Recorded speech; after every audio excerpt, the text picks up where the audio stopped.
ನಮಸ್ತೆ ಎಲ್ಲರಿಗೂ. ನಾನಿವತ್ತೊಂದು ನನ್ನ ಸಣ್ಣ ಅನುಭವವನ್ನು ನಿಮ್ಮೊಡನೆ ಹಂಚಿಕೊಳ್ಳಲು ಬಯಸ್ತೇನೆ.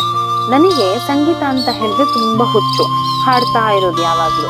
ಹಾಗೆಯೇ ನಾನು ಕೆಲಸಕ್ಕೆ ಸೇರಿದ ನಂತರ ನಮ್ಮ ಒಂದು ಇದರಲ್ಲಿ ಇದರಲ್ಲಿ ಒಂದು ಸಿಂಗಿಂಗ್ ಕಾಂಪಿಟೇಷನ್ ಇತ್ತು. ಹಾಡಬೇಕು ಅನ್ನೋದು ತುಂಬಾ ಮನಸ್ಸಿತ್ತು. ಹಾಗೆ ಅದಕ್ಕೆ ಪ್ರಿಪರೇಷನ್ ಕೂಡ ಮಾಡ್ತಾ ಇದ್ದೆ. 2 ದಿನದ ಹಿಂದೆ ಆ ಕಾಂಪಿಟೇಷನ್ ಇರುವ 2 ದಿನದ ಹಿಂದೆ ಏನಾಯ್ತು ಅಂತ ಹೇಳಿದ್ರೆ, ನನ್ನ ವಾಯ್ಸ್ ನಂಗೆ ಶೀತ ಆಗಿ ನನ್ನ ವಾಯ್ಸ್ ಕೆಟ್ಟು ಹೋಯಿತು. ಹಾಗಾಗಿ ಏನಾಯ್ತು ಅಂದ್ರೆ ಹಾಡ್ಲಿಕ್ಕೆ ಆಗದ ರೀತಿ, ಅಂದ್ರೆ ವಾಯ್ಸ್ ಸರಿ ಆಗ್ಲೇ ಇಲ್ಲ.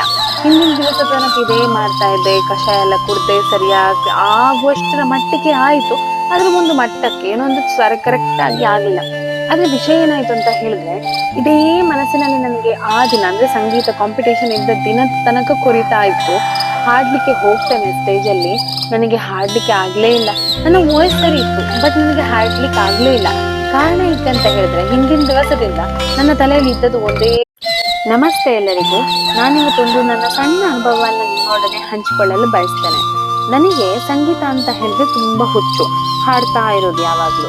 ಹಾಗೆಯೇ ನಾನು ಕೆಲಸಕ್ಕೆ ಸೇರಿದ ನಂತರ ನಮ್ಮ ಒಂದು ಇದರಲ್ಲಿ ಇದರಲ್ಲಿ ಒಂದು ಸಿಂಗಿಂಗ್ ಕಾಂಪಿಟೇಷನ್ ಇತ್ತು. ಹಾಡಬೇಕು ಅನ್ನೋದು ತುಂಬಾ ಮನಸ್ಸಿತ್ತು. ಹಾಗೆ ಅದಕ್ಕೆ ಪ್ರಿಪರೇಷನ್ ಕೂಡ ಮಾಡ್ತಾ ಇದ್ದೆ. 2 ದಿನದ ಹಿಂದೆ ಆ ಕಾಂಪಿಟೇಷನ್ ಇರುವ 2 ದಿನದ ಹಿಂದೆ ಏನಾಯ್ತು ಅಂತ ಹೇಳಿದ್ರೆ, ನನ್ನ ವಾಯ್ಸ್ ನಂಗೆ ಶೀತ ಆಗಿ ನನ್ನ ವಾಯ್ಸ್ ಕೆಟ್ಟು ಹೋಯಿತು. ಹಾಗಾಗಿ ಏನಾಯ್ತು ಅಂದ್ರೆ ಹಾಡ್ಲಿಕ್ಕೆ ಆಗದ ರೀತಿ, ಅಂದ್ರೆ ವಾಯ್ಸ್ ಸರಿ ಆಗ್ಲೇ ಇಲ್ಲ.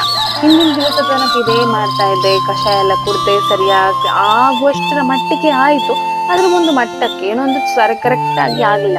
ಆದ್ರೆ ವಿಷಯ ಏನಾಯ್ತು ಅಂತ ಹೇಳಿದ್ರೆ, ಇದೇ ಮನಸ್ಸಿನಲ್ಲಿ ನನಗೆ ಆ ದಿನ ಅಂದ್ರೆ ಸಂಗೀತ ಕಾಂಪಿಟೇಷನ್ ಇದ್ದ ದಿನ ತನಕ ಕೊರಿತಾ ಇತ್ತು. ಹಾಡ್ಲಿಕ್ಕೆ ಹೋಗ್ತೇನೆ ಸ್ಟೇಜ್ ಅಲ್ಲಿ, ನನಗೆ ಹಾಡ್ಲಿಕ್ಕೆ ಆಗ್ಲೇ ಇಲ್ಲ.